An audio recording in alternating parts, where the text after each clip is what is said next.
جو چیز آنکھیں نہیں دیکھتی ہے، یقین کرو کہ میں ان چیزوں کا وارث ہوں۔ اگر آپ کے نام پر گھر ہے تو آپ کا نام رجسٹرڈ ہے ڈاکومنٹس میں، تو دیکھ کر بولنا کہ میں اس گھر کا مالک ہوں، یہ ایمان نہیں۔ ایمان کیا ہے؟ ایمان سے قبول کرو کہ میرے لیے آسمان پر گھر تیار ہے۔ ہاللیلویا! میں ہمیشہ کی زندگی کا وارث ہوں، مجھے خداوند میں نیا جیون مل چکا ہے۔ ایمان سے قبول کرو کہ میں نیا مخلوق ہوں، میں خداوند کا بیٹا ہوں، میں خداوند کی بیٹی ہوں، میں اس دنیا پر غالب ہوں، مجھے شیطان کے منصوبوں پر، اختیار پر، قدرت پر، زور پر، اس کے موکلوں پر، اس کی تمام بچھائے ہوئے جالوں پر خداوند خدا نے فتح سے بڑھ کر غلبہ دیا ہے۔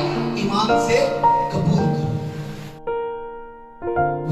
آپ کی سوچیں خدا کی سوچیں ہونی چاہیے، آپ کے خیال خدا کے خیال ہونے چاہیے، آپ کی گفتگو خدا کی گفتگو ہونی چاہیے، آپ کے دل کی بات خدا کے دل کی بات ہونی چاہیے، اور اس کے لیے کلام کو اپنے حق میں بولنا شروع کر دو۔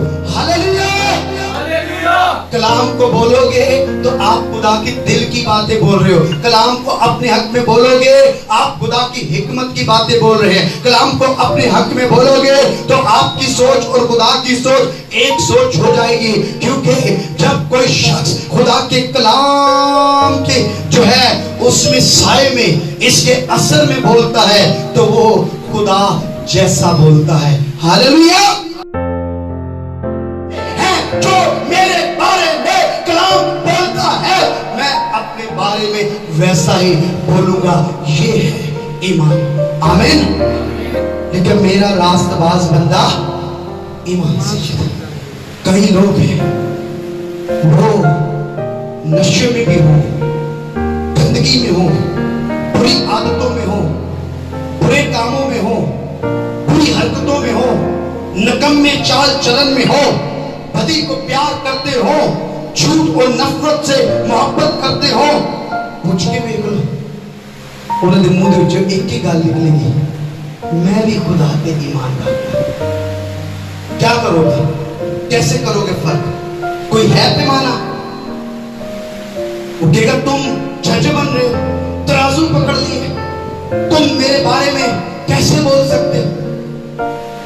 ہمیں کچھ اپنی طرف سے بولنے کی ضرورت، ہمیں صرف کلام سے پہچان ضرورت ہے، کیونکہ جو شخص بدی میں ہے وہ جتنا مرضی کہہ دے میں یسوع پہ ایمان رکھنا، لیکن اپنے حق میں کلام بولنے سے ڈرے گا، کلام بولنے سے گھبرائے گا، اور وہ جن کے پاس کلام کی خوشخبری نہیں، وہ جتنے مرضی چرچ چلے جائیں، وہ اپنے آپ کو، اپنے الفاظ کو، اپنے جملوں کو نہیں بدل سکتے، لیکن زندگی اور موت زبان کے قابو میں۔ کیا زبان کھولتے ہو، کیا ہونٹ کھولتے ہو، کیا اپنے دل کے اندر سے نکالتے ہو؟ لکھا ہے کہ بدی اندر سے نکلتی ہے، اندر سے اس کے چشمے پھوٹتے ہیں، اندر سے جو ہے چوری کے خیال نکلتے ہیں، نشے کے خیال نکلتے ہیں۔ ایک شخص کہتا ہے کہ کلام مقدس میں لکھا ہے کہ جو چیز منہ کے اندر جاتی ہے وہ انسان کو ناپاک نہیں کرتی۔ ایک میرے بھائی میں نشہ چاہے کرتا ہوں لیکن یہ تو میرے باہر سے اندر آ رہا ہے، میں چوری تو نہیں کر رہا، میں برے خیال تو نہیں اپنے اندر سوچ رہا، میں اپنے اندر ناپاکی بدی کے خیال تو نہیں لا رہا، وہ تو میرے اندر سے نکلتے ہیں۔ نشہ کرنے سے بائبل منع نہیں کرتی، کیونکہ یہ تو میں باہر سے کھاتا ہوں اور میرے اندر جاتا ہے، لیکن اس کے سبب سے میں گناہگار نہیں ہو سکتا، میں بدی میں نہیں پڑ سکتا۔ اس کو پینے کھانے سے کوئی فرق نہیں پڑتا، لیکن یاد رکھ اس سے پہلے کہ تو نشہ کرے تو اپنے اندر باہر سے کوئی چیز کو اپنے اندر لے جو تیرے اندر سے بری گائی اٹھی، اس نشے کے لیے، بری عادت کے لیے، خیال کے لیے بائبل مقدس اسی کو بتاتی ہے کہ یہ گناہ ہے، گناہ ہے، اس خواہش کو چھوڑ دے۔ کہ خواہش حاملہ ہو کر گناہ کو